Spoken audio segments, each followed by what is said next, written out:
शिल्पा ने राजेश से कहा, राजेश मैं आपको क्यों फ़ोन कर रही थी मैं बताती हूँ। राजेश मैं बहुत परेशान हूँ, कुछ समझ ही नहीं आ रहा है।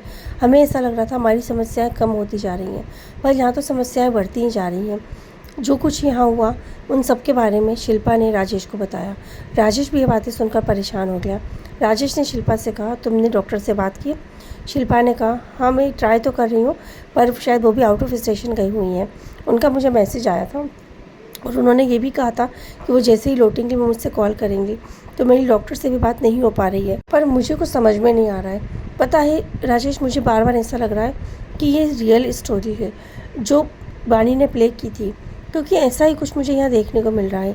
वानी जिस तरह से यहाँ के माहौल में रंग ढंग गई है, मुझे कुछ समझ ही नहीं आ रहा है। और आपको पता है आज तो उसने क्या कहा? आज तो उसने कहा कि वो यहाँ भैया के साथ मिलकर कोई प्रोजेक्ट पर काम करना चाहती है, वो यहीं रहकर अपना पहला काम स्टार्ट करना चाहती है। तो राजेश ने कहा, हाँ तो इसमें मेरे हिसाब से तो कोई बुराई भी नहीं है ना। वहाँ रहेगी तो हमें कोई टेंशन भी नहीं रहेगा और हमें मालूम है कि वो अपना काम कितने अच्छे तरीके से करती है।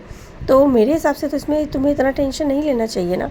शिल्पा ने कहा, वो सब तो ठीक है राजेश, पर आप बताइए वो यहाँ के माहौल में जिस तरह से रंग बस गई है, जिस तरीके से वो बिहेव कर रही है, उसके बाद मैं उसे यहाँ कैसे छोड़ूँ? और मैं उसे अपने से अलग कर ही नहीं सकती। यहाँ तक कि हम जानते हैं कि हमारी वाणी कई बार नींद में चल चुकी है और यहाँ पर तो ना कोई कैमरे ना कोई गार्ड, किस तरीके से मैनेज होगा? राजेश ने कहा, तुम उसकी चिंता मत करो, यदि हमें कभी ऐसा लगा तो मैं वहाँ पर भी कैमरे लगवा दूंगा। ऐसा नहीं है, वहाँ भी नई टेक्नोलॉजी का यूज़ होता होगा, वहाँ भी गार्ड लगवा दूंगा। तुम उसकी सेफ्टी की चिंता मत करो, हमें वही करना है जिसमें हमारी वाणी खुश रहे।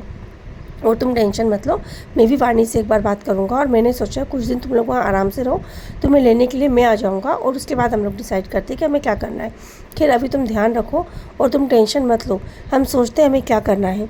शिल्पा ने कहा, हाँ राजेश सोचती हूँ मैं भी क्या करना है, हमें कैसे करना है, अभी तो फ़िलहाल मेरा दिमाग ही काम नहीं कर रहा।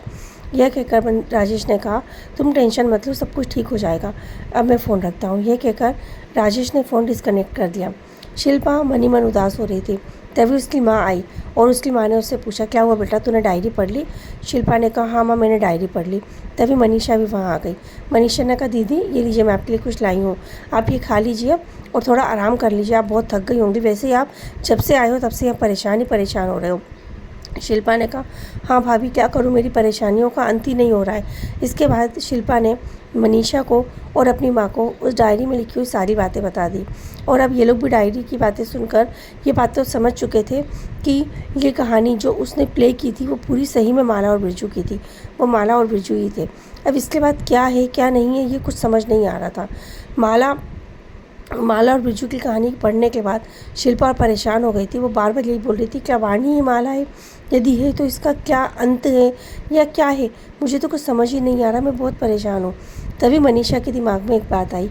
उसे याद आया कि किस तरह से वाणी ने वो ड्राइंग बनाई थी और उस ड्राइंग को देखकर जो चीज़ मनीषा के सामने आई थी, उस चीज़ के बारे में सोचकर वो थोड़ी परेशान हो गई और उसने कहा, दीदी वो मनीषा से शिल्पा ने कहा, क्या हुआ भाभी, क्या बात है? शिल्पा ने बार बार पूछा, पर मनीषा ने सोचा कि पता नहीं ये बात सुनकर वो और परेशान ना हो जाए, इसलिए मनीषा ने कहा, कुछ नहीं बस ऐसे ही।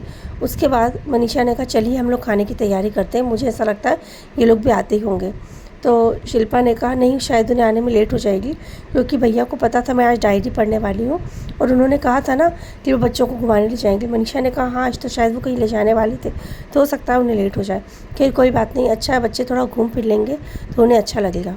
अब आगे की कहानी जानने के लिए सुनते रहिए हमारे कहानी का आगे का भाग, नीम का पेड़। Thank you.